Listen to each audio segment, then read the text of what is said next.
بالنسبه للجميع كيعرف الارضيه ديال النادي القنيطري ماشي غير ياسين الصالحي اللي تصافى، عديد من اللاعبين تصابوا فيها.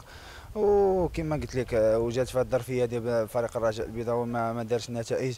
حنا دابا ما كنفكروش فينا، كنفكروا في النتيجه كما كانت. انا تنتمنى من الله باش نفوزوا في هذه المقابله ونفرحوا جماهير فريق الرجاء البيضاوي ان شاء الله.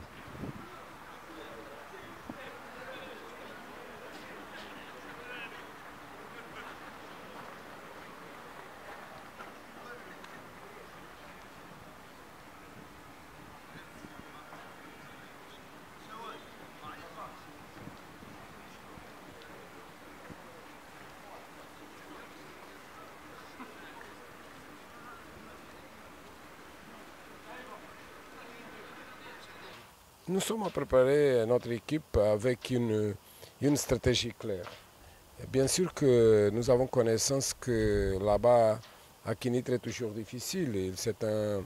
C'est un gazonné, c'est une équipe qui revient d'une belle victoire à Tétouan. Et avant, ils ont gagné aussi chez eux.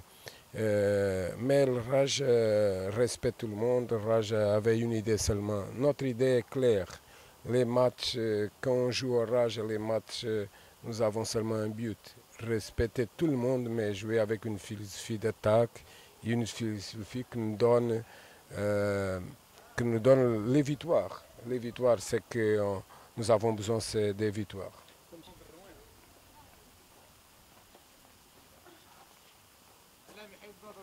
الهزيمه امام اكادير، التعادل مع اخر كيف كنقولوا التعادل ماشي منصف، كنا نفوزوا ما كانش الحظ معنا.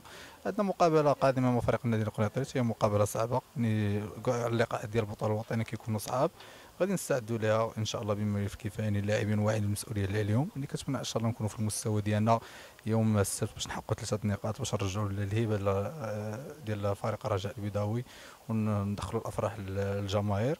كنتمنى ان شاء الله كيف كنقولوا نكونوا في الفورمه ديالنا، وهادشي كيف نقولوا كيدوزوا جميع هذه المرحله كيدوز منها جميع الفرق الكبرى. كنتمنى ان شاء الله تدوز بسلام علينا ان شاء الله ونتجاوزوها ونمشيو للطريق الصحيح.